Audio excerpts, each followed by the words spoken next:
Attention musicians of all levels. It's not always easy picking out a song by ear. Sometimes you need a little help. Well, I have the app for you. Whether you're a professional musician or a beginner, Ultimate Guitar is an amazing app. For just $2.99, you get the chords and tabs on guitar, bass, or ukulele for over 1 million songs. They're all available at your fingertips. You also get tools like a tuner, metronome, chord library, lessons, videos, and more. You can find out any song you want. It also has like transpose button. It has auto scroll that you can change the speed to so you can play along with the song. A lot of the songs have the lyrics there so you can sing along with them. Ultimate Guitar is an amazing app. Just go to ultimateguitar.com or download the app to your phone today and start playing. Start playing any song you want. Ultimate Guitar, that's the place for you. Let's get down. Attention Austin guitarist, are you in need of setup or repair on your axe? Well, I have the guy for you. That's my friend Jason Swedberg over at J. Scott Luthery. You can find him at J. Scott Luthery on Facebook. Gang, I've been taking my guitars to Jason for over 20 years, and not only does he do the very best job, but he has the fastest service and the best prices in town. Find him at J. Scott Luthery on Facebook or jason.swedberg@gmail.com. Gang, whether it's acoustic or electric, Jason is your guy. Get your guitars fixed. And you may ask yourself, well, how did I get here?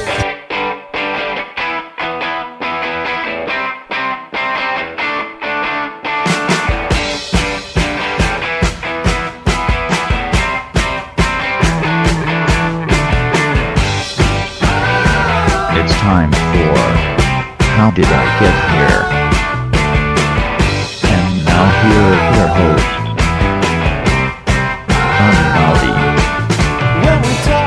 All right, hello, I'm Johnny. I'm your host. Welcome to the show. I hope you guys have all had a good week, whatever it is you did this week. Hey, I want to give a shout out to all the fine folks that reached out about my show that came out on Wednesday with James J.Y. Young from Styx.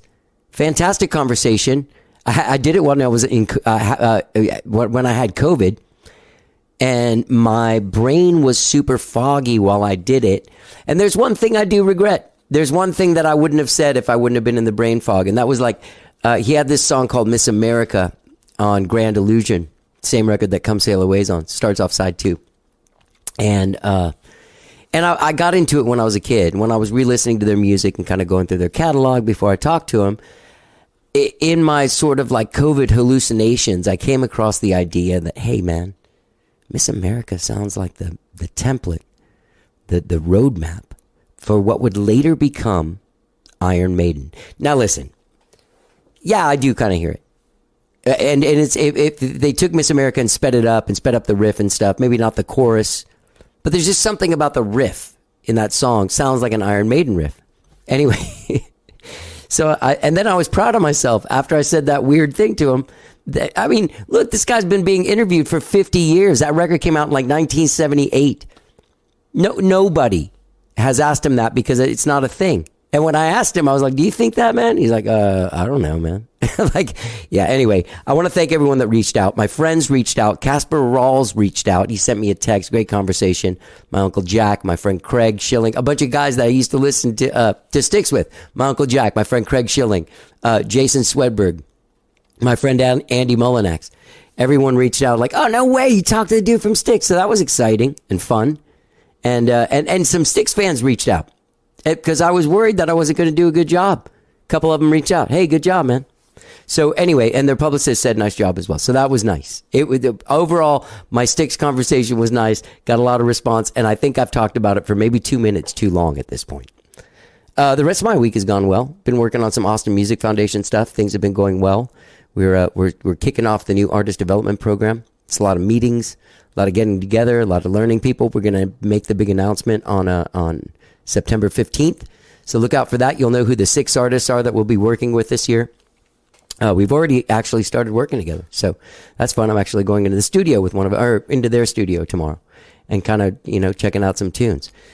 So that's going. I'm going to be playing with my friend Scrappy Judd Newcomb at the Continental Club on Tuesday, every Tuesday, I think this month, for September. We play at 10:30 at the Continental Club here in Austin. I'll be playing keyboards with my dear friend Scrappy Judd Newcomb. He's not on any social media stuff, but you can find his music on Spotify. Look him up, Scrappy Judd Newcomb. Great fucking musician. He produced my last EP, Leper Hands. We've done a shitload of music together. We've been friends for 25 years. Anyway, fantastic dude, amazing dude. I'm looking forward to playing keyboards in his band. Great band, stellar band. And Tuesday night, Continental Club here in Austin. Can you tell I've been drinking a lot of coffee? Anyway, we had a great rehearsal today, me and him. Just me and him, having a great time. Doing some... Oh, no, I can't tell you this until later. I do have some good news, but I'll save it for another show next week. Gang, if you live here in Austin, you're involved in the music thing, and you're looking around, checking out music, and seeing bands, and all of a sudden you start seeing like sort of these labels popping up. In a great way. I'm not saying like, oh, all of a sudden there's this label trend. No, I think that people are starting to band together and sort of starting these communities. And I'm seeing it happen here and there. And no one in town has really like taken off like Spaceflight Records. And today my guests are Brett Orrison and Samara Simpson from Spaceflight Records. They are the first fully non-profit record label of its kind in America, organized and operated exclusively for charitable and educational purposes. Now, the thing that kind of sets them apart outside of their ability to have a great ear, and I talked to Brett and Samara about this. I say, I went through their playlist. They have a playlist on Spotify that's fucking great. You should get out there and check it out. But through the playlist, the music changes. It's not one style of music. It's not like Sub Pop in the 90s or something. It's definitely, there's different music happening. Okay? But there's one common thread that goes through it. It's all super high quality music. The other thing about them is they have a ton of bands, like 30 bands, dude. They have Calliope Musicals. They have Croy and the Boys. They have Dossey, Fort Never, Golden Dawn Arkestra, Kalu and the Electric Joint, Primo, Heartless Bastards, Hong Kong Wigs, Jank Sinatra, Lowen, Sailor Poon, Sideshow Tragedy, Think No Think, Urban Heat, so many bands, even more bands than that. You should go check them out at spaceflightrecords.com. How do they keep up with it? They do a great job. They just do a great job. They have a great team that's there because since it's a nonprofit and it's a fairly new band, my phone's ringing. God, you think after 10 years and 1,087 episodes, I'd turn my phone off before I do this. Not only that, but you'd think that I'd stop talking, go turn it off, come back and start over. I'm not that kind of guy. I'm a completionist. Anyway, Spaceflight Records. Anyway, what I was saying is they have a dedicated team. They have people that are there. Obviously, since it's a nonprofit, no one's making $1 million. Since it's new, no one's making $1 million. These are music fans and people that want to see bands succeed. So they go find bands that they think will succeed, and they put energy into them. They put time into them. They help them develop, and they get them out there to the people. Great label, Spaceflight Records. I have a great conversation with Brett Orrison and Samara Simpson. Gang, also they're having an event, a Halloween event. Sunday, October 31st, Levitation and Spaceflight Records present a Halloween Odyssey at Empire Control Room and Garage. It includes music from Golden Dawn Arkestra, Calliope Musicals, Urban Heat, Kalu and the Electric Joint, and so many more. All right? Great conversation coming up. If you live here in Austin, if you don't live here in Austin, if you're a fan of music and you'd like to see music go this way, champion a record label like Spaceflight Records. That's what I believe. And without further ado, enjoy my conversation with Brett Orrison and Samara Simpson from Spaceflight Records. Let's get down. I can't be contained, even by your love. I know you wish you could keep me here, but nothing's ever gonna be enough. And I'll never understand why you chose me when I can't give you what you need, because you've always known I have a restless There's a half pipe in the studio. Yeah, Billy King and the Bad, Bad, Bad. I got a half pipe. Oh yeah, Have I you dug that heard guy's stuff. Well, here, check it out, man. So it takes a long time to go through your guys' roster. Yeah. So luckily, I was aware of that and spent a lot of the day just going through playlists and Cool. And then going and checking out different artists, hearing more from them. Sweet. I appreciate Yeah, that. who was the guy that I was telling you today? Chemistry. Chemistry. That Oh, guy's yeah. cool. He's fantastic. That's That guy's like a disciple of Stevie Wonder, huh? yeah, in a cool he's way. actually from a very famous, the McCrary family from L.A. Oh, really? Yeah, his uncle was Shaka Khan's band leader for 35 years, and he, Quincy himself plays, I met him through touring with Jack White. He was Jack White's synth player. I was doing sound, and he also plays with Rye, and he plays with Unknown Mortal Orchestra. So he gets around. He's a super talented guy.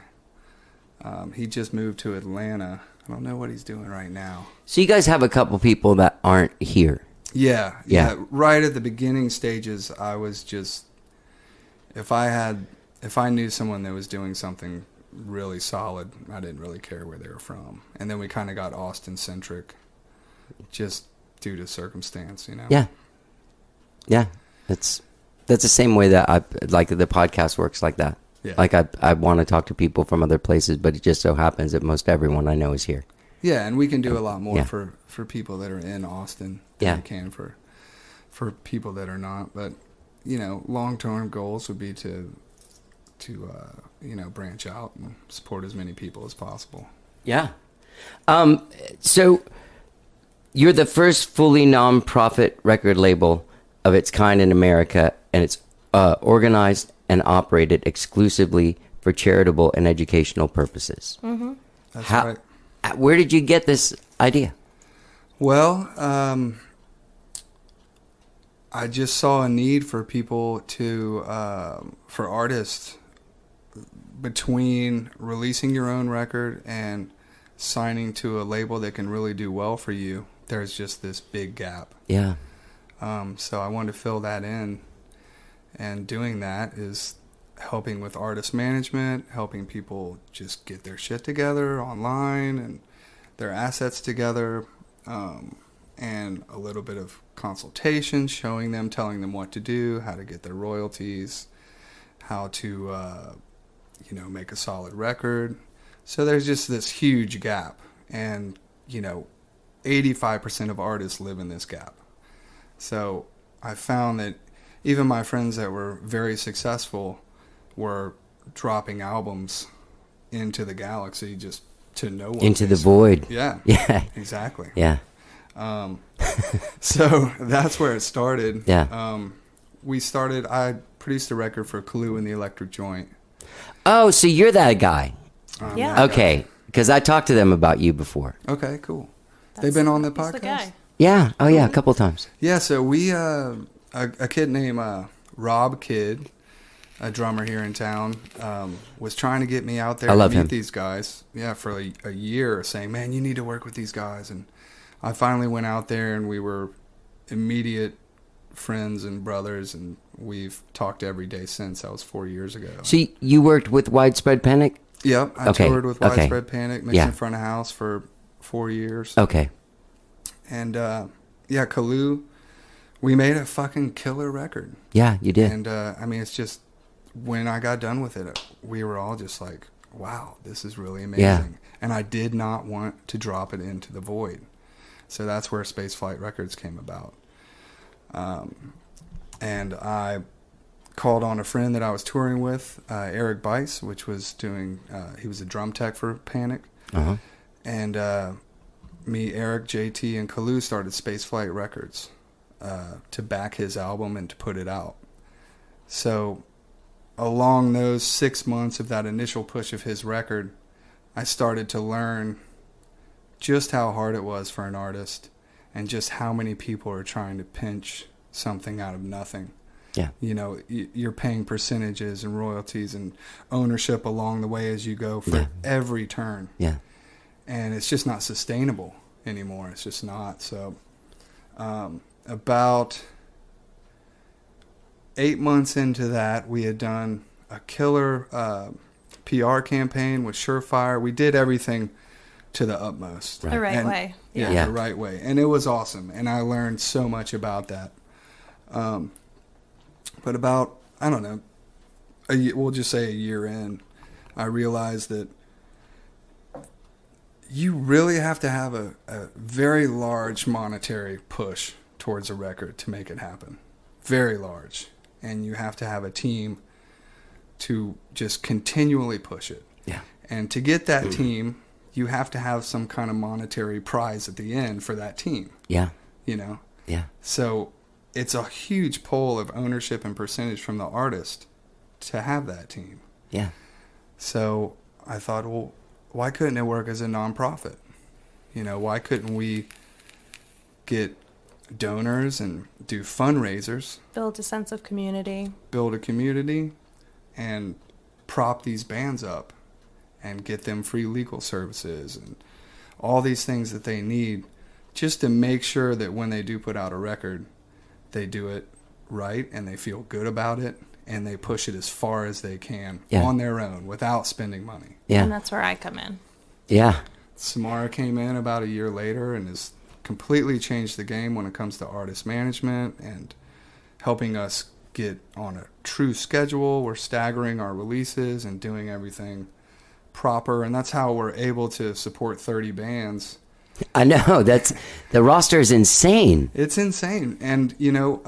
But it's so great that you guys are able to do that, because essentially what you are doing is you're giving them a hand up. Like you're teaching them how to fish. Yes. Exactly. You know? That's always been an important thing for me. Tell me what your side of it is, Samara. Sorry. Been quiet for like 6-7 minutes exactly. That's okay. I was listening to Brett's beautiful story of how Spaceflight came about. For me, education's always been really important. So I studied music business at ACC. Yeah. And I graduated from that program, and now I teach live music and talent management. And a lot of that is the team players for an artist, whether it's your publicist, your manager, your booking agent. I'm teaching a class about that, and it kind of goes hand in hand with what I do when I do artist consultations. A lot of it is education based, because you can tell an artist to do something the right way, but will they actually understand? So that's where the education part of it really comes in. I see. Yeah. And for Spaceflight, it's what do I do on a daily basis? A lot. Samara is a gift to the world. I mostly just coordinate new releases, and whatever that means for the artist personally, like what's their level of success, whether it's trying to get radio play or a booking agent for a national tour. That's kind of where I fall in line. I'm A&R with a lot of PR as well. What does it take to get like a national tour for a local band at this point? Like what? That's a good question. At this point, I would definitely say being active on social media is a huge part of it. Having those dreaded Spotify plays, just having some type of clout, just as it always has been, but now booking agents are really looking at like actual numbers, your streaming numbers, your Instagram followers, the kind of content that you're creating for your followers. Like these are all things we're looking at, not just places that you've played before. Right. And people you know. You know, do you know an artist that's got a successful that's usually tour the that one you that can jump on? Yeah. That's one of the biggest things. An artist that's like the Bon Jovi to your Skid Row or something. Sure. Yeah. Or, you know, if you're prepared with everything Samara was just talking about, then an artist will be more likely to take you out. You know, so if you find like-minded artists or artists that are in your genre, and you reach out to them. Just, you know, we're straight up cold calling and emailing and just doing whatever we can, just trying to fill those voids. See, you know, the touring thing since we've started has just plummeted, of course, because of the pandemic. So that's not what we're concentrating on, but we have a mission of we will try to do anything that an artist asks us to do. So, hey, Samara, can you help us get on a tour? We're going to do everything we can to do that, even though that is not the main thing that we're trying to do. So we haven't, and we're open source when it comes to that. Yeah. Well, with the label really taking off in a time when touring and like, I mean, what do you guys find is the main way, the main delivery system to get an actual fan? Don't you think it's still through live shows? Radio. Actual terrestrial radio. Yeah. Okay. Radio, live shows, social media. I mean, social media is your everyday stance in the world. Right. And people can do social media in many different ways. Right. You can be the person that's always on there showing your life and showing the things you're going through, which people love. Or you could be very artistic with it and constantly putting up videos, Yeah. and writing songs on the spot. So you can have a lot of different ways to do social media, but I think people want a genuine connection through social media. Yeah. And I think that's very important overall. But also like film and TV. We're focusing on a lot of like sync licensing stuff, especially right now when touring's maybe not Right. a big thing. Yep, we're doing a lot of sync licensing. We've been super successful. And due to our huge catalog of music, which we also shop our band's back catalog. So we have hundreds of songs. So we've got 2 publishing administration deals with different licensing companies. We have direct support from large ad agencies like 72 and Sunny. You guys, that is so rad. Yeah, what we were thinking about is like, where do bands really make money? Sync licensing and album sales when they're selling them themselves. So one of the original... And they do? What's that? They do make, like, physical album sales are a thing? Yes, absolutely. Oh, absolutely. So if you... I don't have a record company, man. Well, put it this way. There's a lot of labels, smaller boutique labels, that will sign your band, which feels great, but then they'll give you 500 to 1,000 vinyl and have to take, a large percentage or ownership Right. to make their money back Right. and make some money. Also, they try to take perpetuity a lot of times on your digital sales, which is forever. That's Right. what that word means, everybody. Perpetuity. It means forever. Yeah, read your contracts. So that... Or have a guy that really understands them read it. Right. So that's a hard thing to deal with, especially if you and all your friends in your band, saved money. Maybe you didn't go out to eat and didn't go partying all the time. You could buy your own vinyl and make 70% profit on your purchase. You buy 500 vinyl for $3,000. You make $7,000 profit if you Yeah. go out to your shows Yeah, and yeah. shuck them. Yeah. I mean, it's just like these small things that we've been learning as we go, and we're trying to just show people, like, if you can invest your own money in these certain things, including PR, and so we brought PR completely in-house You did. because PR is a shot in the dark. It is. You can pay $12,000 for 3 months. You Yeah. can pay $3,600 for 3 months. But some of those, no matter what you spend, don't Right. come back with much. Right. Sometimes they do. Sometimes they do. So that's something we've taken on and that Samara's really championed is internal PR. So right there, we're saving the band just a ton of money, and we can reach out to the same people that anyone else can. Right. And we're building those relationships Right. so that one day we'll have the same kind of relationships that some of the more expensive PR companies have. And we've been lucky enough to use the best of the best. We've used Girly Action out of New York. We've used Surefire. We've used probably 5 or 6 independent people that have been really great. And I've worked a learned lot with the Surefire people. They're really nice on the they're show. Awesome. Yeah, So they did yeah. Kalu and they killed it. Oh yeah, yeah. They killed it. It Who'd was you work with on unbelievable. Surefire? I can't. There's 2 different people that I deal with from there. I can't. Okay, offhand, cannot remember their names. Sorry. Okay. Well, they're both lovely. Yeah, Yeah. they are both lovely. Yeah, it's interesting because that publicity thing is a thing. Oh yeah. That has come up because, I mean, how long you've been in the business for a while? You were a front of house guy for Jack White, you said, and obviously Widespread Panic, and you've seen the shift of there's way less. There's no, like you were saying, there's the 85% of the people that exist in the middle have no real support out there because there used to be booking agents for people like local bands that would go out on the road to do small tours, and those people would have enough people on their roster to make it work for them. But then eventually, when all that stuff started going on, all of a sudden this one job popped up, and there was all kinds of independent publicists over the last, like, I would say 11, 12 years. I never even knew what an independent publicist was when I was on a major label like 20 years ago. You know what I mean? We had people there, and that's what I thought. I didn't realize there were actual. Yeah, so some of those people will come from companies like Surefire or Girly Talk, and they'll start their own thing, and because they have made those relationships with the outlets.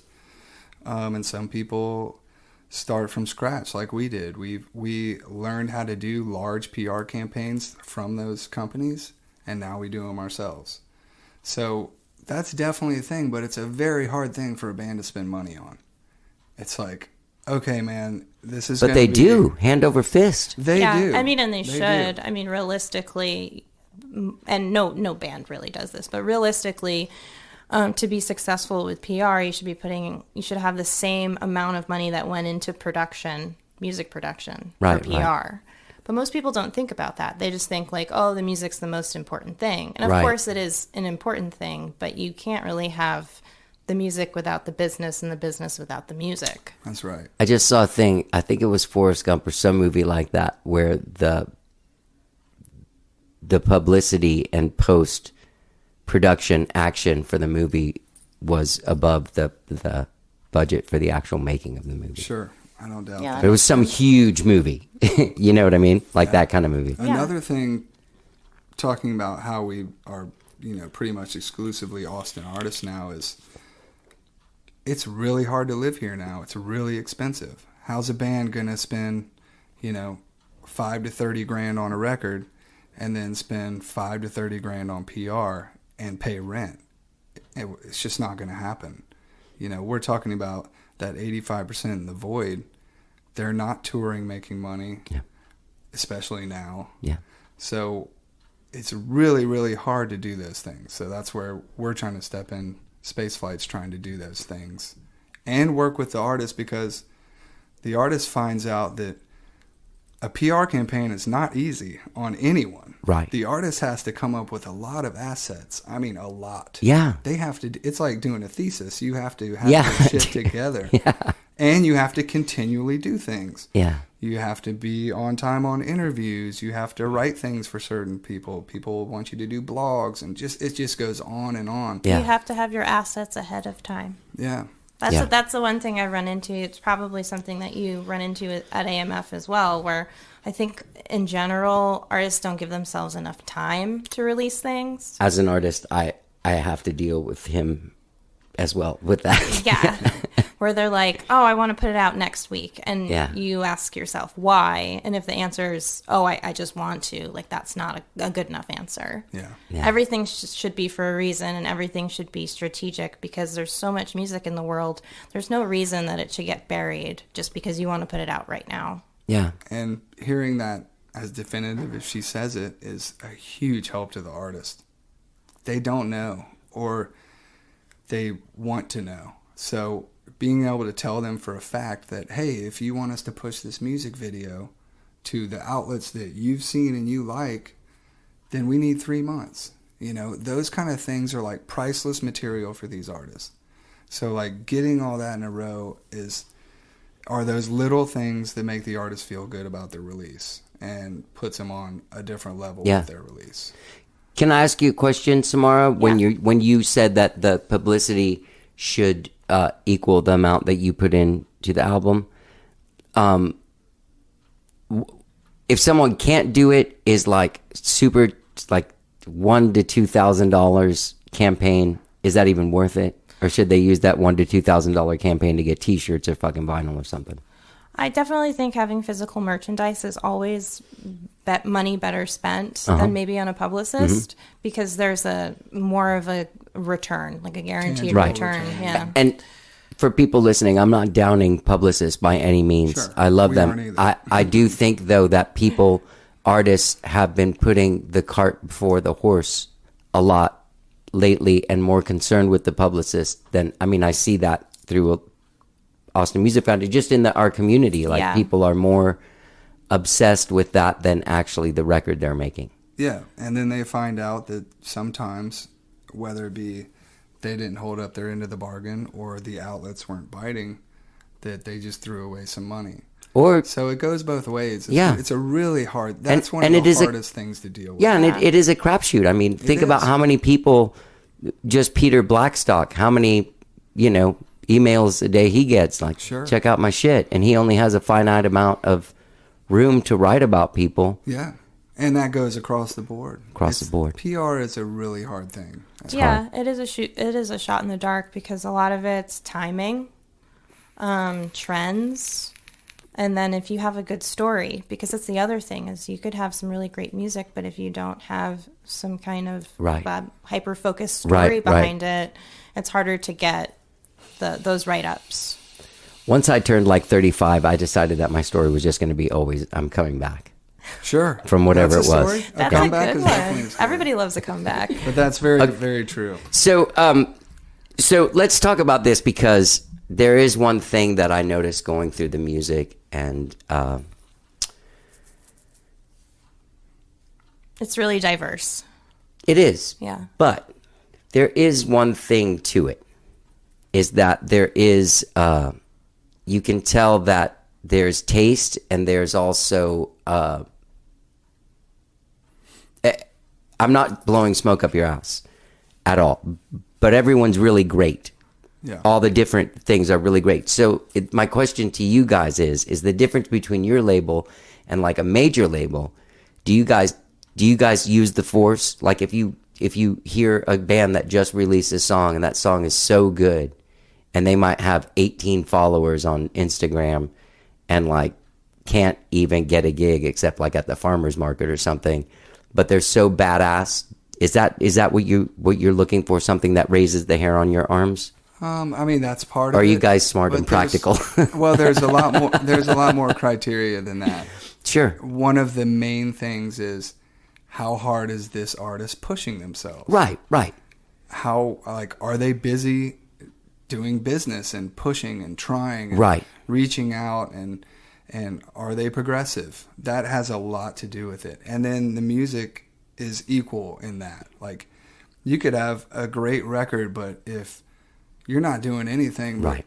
partying on East 6th and you're pushing nothing towards your career, then Yeah. you won't be with Spaceflight. Yeah. If you have amazing music and you are really trying to push yourself and you're very sincere and what we call a lifer, if you're really in this to win this, then more than likely we'd like to help you out. Well, that's what I get from all of that music, from like Croy and the Boys to, Kalu and the Electric Joint Yeah. to Primo. Like, Yeah. here are vastly different. There's not a sound, Yeah. but there is a level of quality. That's right. And that's our main goal, because you get quality from being progressive and trying very, very hard at your skill, whatever it is. Yeah. Yeah, for me, I need to love the music first. Yeah, that's- and then I look at similarly Right. what Brett was saying is, what are they actually doing Right. with said music? I mean, and how can we help them? But yeah, And I'm sure you need to meet have to them. love it first. Right. You need to meet them to see what you're also getting yourself into. Yep. Yeah. Like if they return emails, or if they Yeah, absolutely. think you've got nothing to explain to them, or If they have kind personalities. yeah. If they seem like they would be good to work with and they seem like they would fulfill the things you need them to do. And I follow all kinds of bands to see what happens, like what is this person doing actively? And I'll have bands reach out to me all the time. Hey man, I got you on the list for this show. And that's a feather in your cap for doing that, because hey, you're inviting a guy out to check out your band. Like, even the smallest things can lead to so much, because it makes us want to say, oh, well, what else are they doing? Yeah. How do they feel about what they're doing? What is their overall game plan? So I'm glad, I appreciate what you said about the art, and I'm glad that it shines through, because we've been very, very picky and very, we're spending our own time doing this. We're not being paid. We're all volunteers. We're working on a volunteer basis for the last 3 years. So everything that we're doing is very important. So if a band just starts slipping through the cracks, then not holding up their end of the bargain, then that's really rough on us. So, I'm stoked that you feel that way. And they're partnerships. Yeah. We've been turned down too.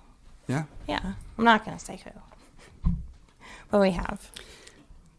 I mean, you still got 30 badass artists. Sure. Yeah. Is that what you said when they turned you down? No, we're giving a great opportunity. Yeah. And if they sometimes, you know, it's only, I think it's maybe been one artist, but Right. they don't get it yet. Or I think they're just very attached to the old school record label thing of getting in advance. You know, like that's the end all be all for a lot of artists is, oh, I'm going to get a record deal and I'm going to get an advance. A lot of artists don't realize like that's when the hard work starts. And also, why are you getting an advance? Like, what are you signing away to get that advance? Yeah, it's a loan. And there are great record deals. We've talked a lot to a lot of people, and I never want to come off as you know, don't get a record deal, because the best thing that can happen for us is that you go sign a really solid record deal with somebody that's going to put a couple $100,000 and you pop and you do all the stuff that you dream of. Like, that's our goal. We would say we're more of artist development and a launch pad than anything else. Yeah, and that's happened recently, where a couple of our artists have gone on to bigger labels. And we're definitely weary about labels also, because we know that there's that shiny little pin in the corner, but they're basically going to give you a loan, and then, you know, if they don't push the PR or push you long enough, then your records sit on the shelf. You never recoup, which is a very common thing in this business, and you basically paid for everything they did and never recouped, and you don't own your music. So I think there's just a new hybrid of label that can be really helpful to an artist, and some of the majors can do really well for an artist, right, because a lot of them have changed their ways in certain areas. Right. You know, in the 90s, like I always use Smashing Pumpkins and bands like Chevelle and radio bands we all know from the 90s, early 2000s. A lot of those guys were selling their records, ownership to their record for like 30 to 35 years before they can sell their record on their own. So those kind of deals hopefully have gone away a little bit, but it's still a very, very hard for us to walk through. Well, to take its place, the dreaded 360 record deal is like the norm now for emerging artists, where it used to be 360 deals were for mega artists like Madonna and Janet Jackson. Right. Yeah. And now it's that, you know, they want a piece of every part of the pie. Right. And we're still learning about all this too when it comes to that, and that's why we started offering free legal services to all our artists. It's like, hey, if you get offered a record deal, just bring it right over here. We'll take it to our lawyers. You'll sit down with them, and you can go over everything so you understand exactly what's happening.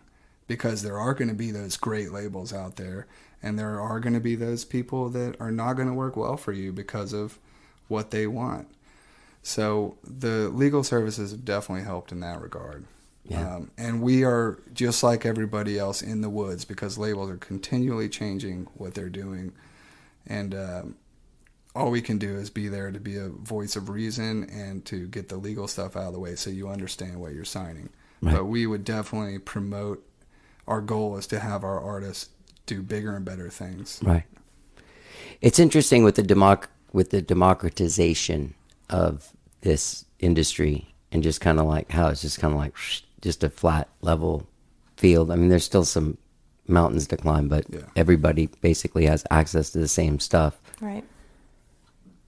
That there's no one, it seems to me that like even reflected in your roster, reflected in what you guys are doing, reflected in what a few other people here in town are doing to try and, with money not being an incentive, it really becomes about the love of the art on a level that I don't think was there in the 90s. Mm-hmm. There was too much money to be able to live like that. Yeah. And so it's almost like the people that are starting labels and stuff now in this new era are coming at it with sort of the care and love that an artist has for their music as well. You know what I'm saying? Oh, absolutely. We've got a few in town like Keeled Scales and 9 Mile, Chicken Ranch Records. Yeah.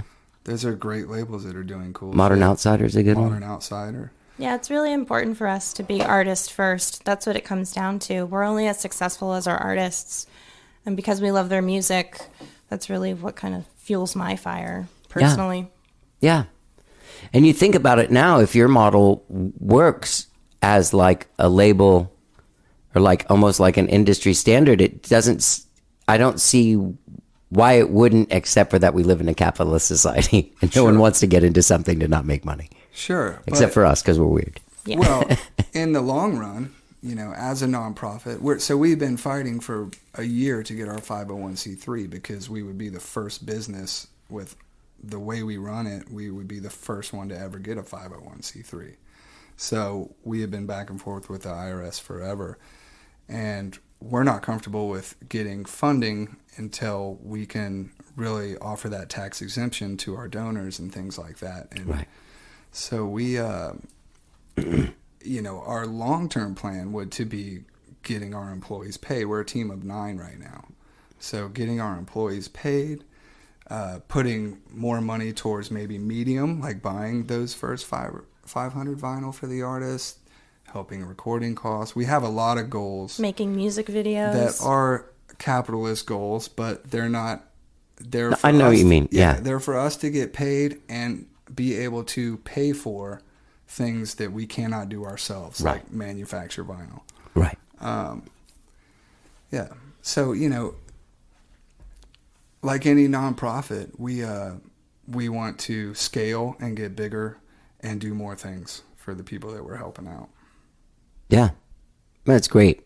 It really is. And people should go check it out. I mean, I'm going to go through a couple of artists. I can't do them all because we'll run out of time, but Billy King and the Bad Bad, he said. What were we going to say, Samara? Oh, no, I'm listening. Calliope Musicals, Croy and the Boys, Dossey, Golden Dawn Arkestra, Kalu and the Electric Joint, Primo, Heartless Bastards, Hong Kong Wigs, Jank Sinatra, Lowen. That Medeski... my writing is so bad. The Mellotron variation. Shit, that is awesome. Isn't that It's cool? one of my favorite records. Yeah, so that came through from my production manager from Widespread Panic, a guy named Mike Smith, one of my best friends. And he hit me up one day, and he's good friends with a guy named Robbie Grant that I've known forever from a band called Big Ass Truck in Memphis. And Robbie Grant's a part of the Mellotron Variations. That's how I was introduced. And then it's got John Medeski from Medeski Martin Wood. It's got Pat Sansone from Wilco and Jonathan Kursky from the Memphis Orchestra. And it's 4 guys playing Mellotrons. But they actually went and made... So a Mellotron, for people that don't know, is a keyboard that uses... When you hit a key, it actually rolls a little piece of analog tape with a note on it. So they actually made their own cassettes and put a lot of their own sounds into the Mellotrons. Oh, really? Yeah, so It's an amazing album. That album is a live record also. That was performed live. I believe at the Memphis Contemporary Art Center. And they've only performed live That's what a I'm handful of times. But that's what I'm saying is like Jimmy Iovine isn't going to sign that band. Right. Well, yeah. I mean, he's already walked out of the meeting in the pitch. Sure. But like guys like us are like, are you serious? And they did it live? Oh, You yeah. know what I mean? Well, and then they were on Tiny Desk. Yeah, they did Yeah. Tiny Desk, and we sold out of their records. It's just a fantastic project. Of course, it goes with our whole love for space and space flight and ethereal music, kind of like Galactic Protector would be another one that's on our label that's got some really cool, what I would call spaceship lounge music. Oh, that's cool. We have a lot of space-inspired and aliens on our label. That is one thing that stands out, but most people wouldn't really notice. You also have like straight up rock, like Sailor Poon and Think No Think. Yeah. So Think No Think, me and Alex Moss, a singer from the Black Angels, produced their first record at the studio, Silent City. And then I had the pleasure of hosting Paul Leary in the studio, and Paul produced their second record. And Johnny, I've always believed in since I met him. Actually, Alex brought me to a show. He's like, watch this kid, he's amazing. And so he's been part of our family for a long time, and we've been trying to champion him for years. And in my opinion, they're one of the best 3-piece rock and roll bands out there right now. Yeah. I mean, they just kill. What was the other? Oh, Sailor Poon, yeah. Of course, you Yeah. know, Billy Buck, which is, you know, she's from a legendary Austin family. Yeah. And she kills, you know. She does. It's feminist punk rock. It's raw and dirty, and it's everything you would want, you know, from a punk band. And they're really talented. They're really progressive on their socials and in life. Mm-hmm. So they were a no-brainer for me. We were so glad that they were willing to sign on. I just think the world of them. Yeah, me too. Billy's amazing. She's a great visual artist as well. She is. She's fantastic. Yeah. And you guys are hosting a Halloween. You guys and Levitation present a Halloween Odyssey at Empire Control Room and Garage. Yes. On Halloween. We are Features a lot of bands from the label. It's a showcase. It's a showcase of our your label and a kick-ass Halloween party with interactive art that you will hear more about eventually. Yeah, so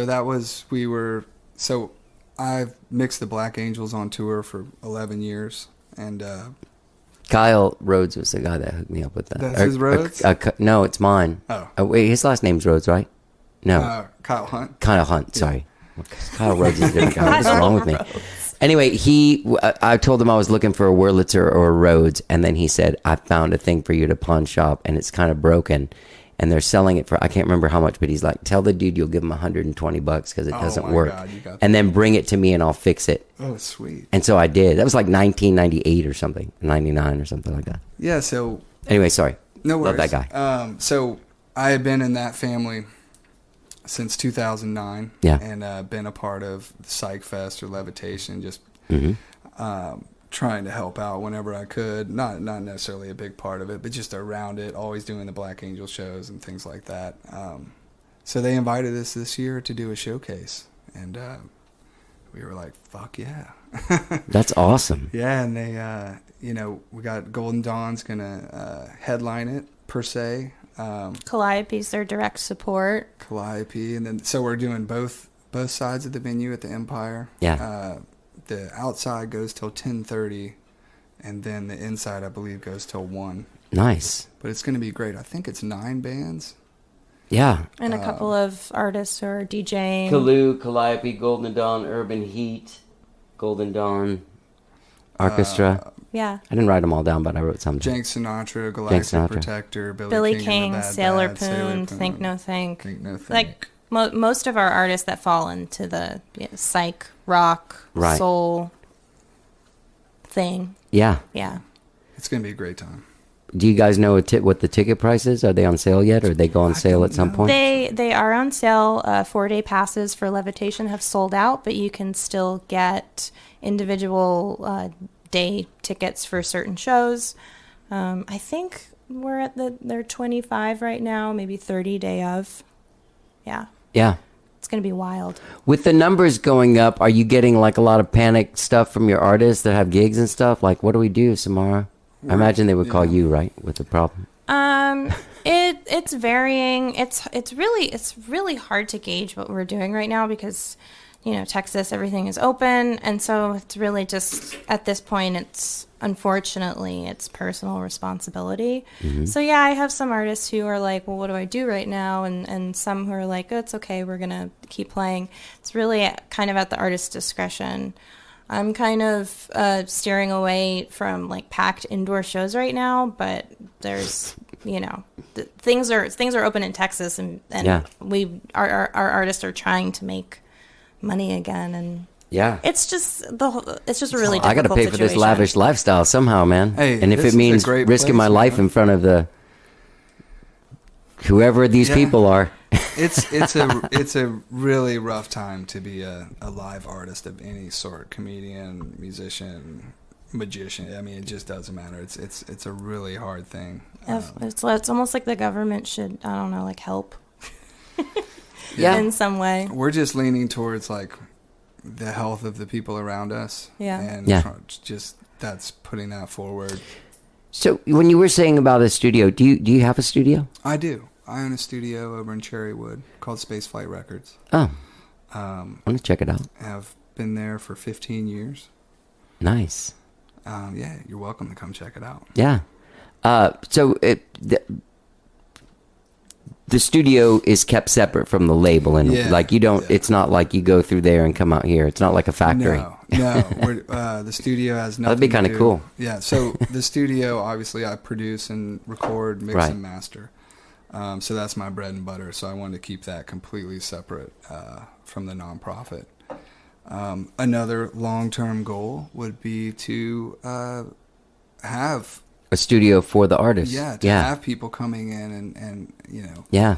and not having to pay for it to record records and Yeah. stuff. But that's way down the line. Well, you just bought that piece of land out in California. I did. This is wild. Bought a 5-acre piece of land right above Joshua Tree. Oh, really? We're going to create a lunar colony of sorts with round domes and a spaceflight observatory called the Intergalactic Drifters Inn and Spaceflight Observatory. Brett, you might be my favorite person I've met in fucking years. I'm not joking. Well, don't think that I have a lot of money because we bought it for no. I 15 don't. grand. No. No, I know, but you No. say I bought some land. It's like, oh man, No, that just- guy's got money.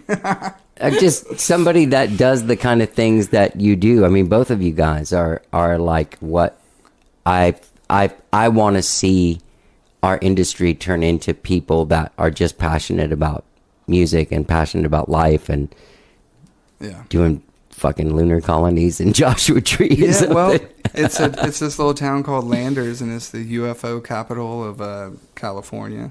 And I'm a nerd, and I like Star Trek. So.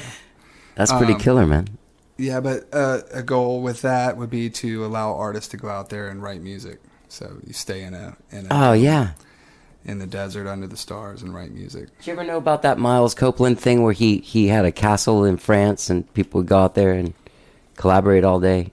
No, but I would love to do that. Chris Difford from Squeeze does that now. Oh, cool. Yeah, they had to do it over Zoom. A friend of mine, Gabe Rhodes, was doing it with them. But like you write with, like, you know, you never know who, you know, he wrote a couple songs with Louise Goffin. Yeah. So I was totally the guy. Remember maybe 10 years ago when Ireland and France were giving away castles? And so they were giving away castles if you would put $140,000 into fixing it up and creating something like a coffee shop, record store that the cyclist and tourists could stop in at. Right.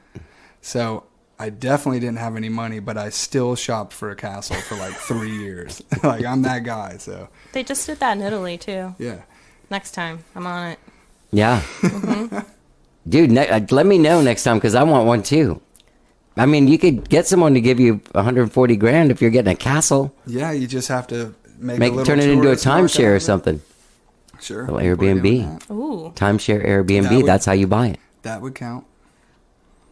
Yeah, it's a thing. We're scheming already.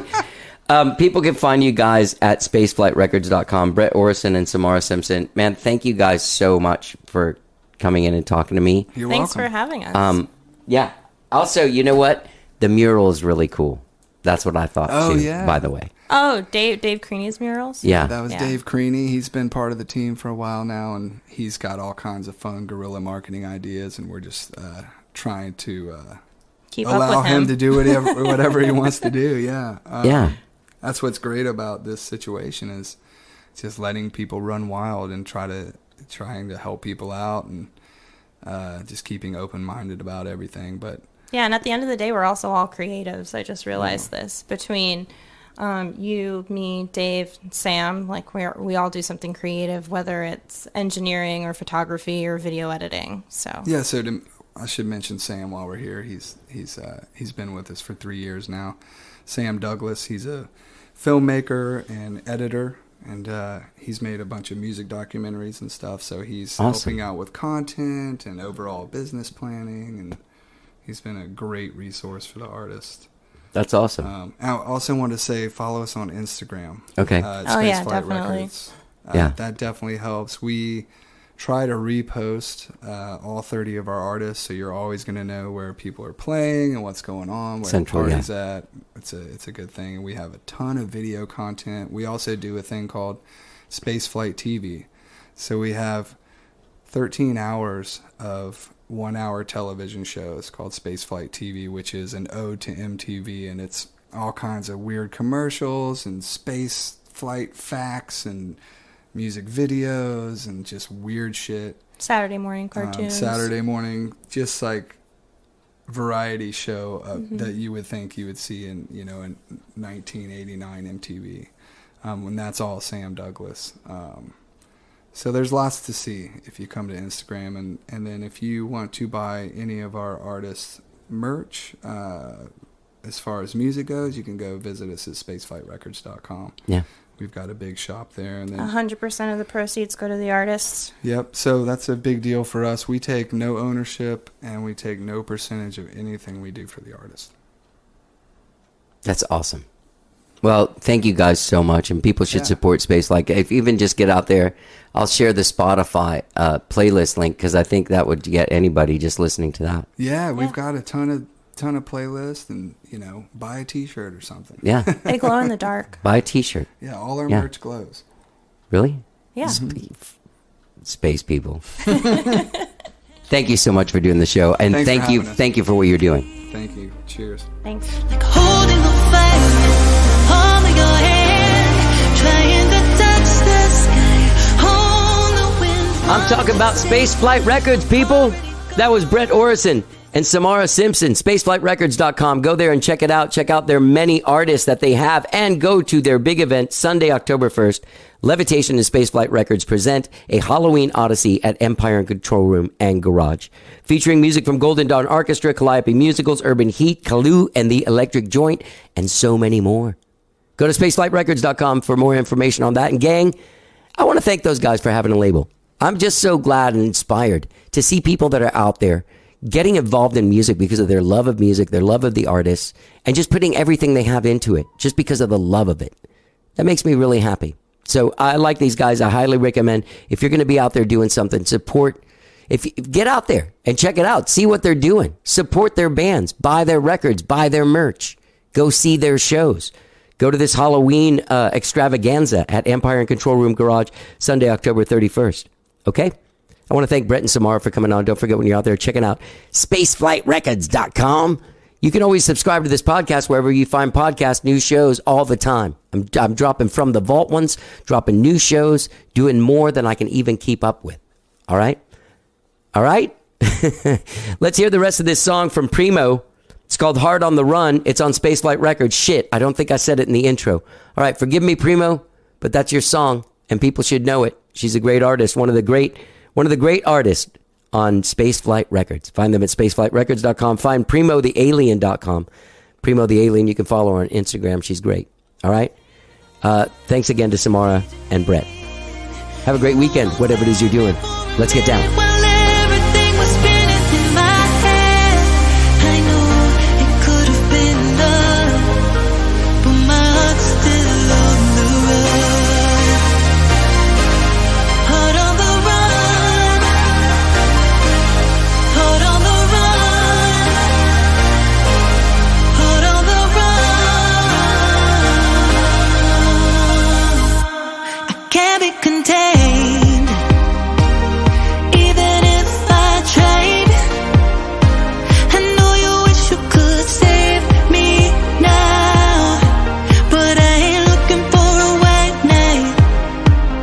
And I'm sorry that I'm not all the things that you wanted, but I'm not sorry I'm me, because a dreamer's heart has always gotta fight to be free. Like holding the fire in the palm of your hand, trying to touch the sky, hold the wind, wanted to stay, but I'm already gone. This is the only night I've known, taming the wild, caging it in. You almost had me for a minute while everything was spinning in my head. I know it could have been love, but my heart's still on the run. Follow my dreams and I will never regret it. Follow my heart and I will never get lost. Follow my dreams and I will never regret it. Follow my heart and I will never get lost. No, follow my dreams and I will never regret it. Follow my heart and I will never get lost. No, if you could love all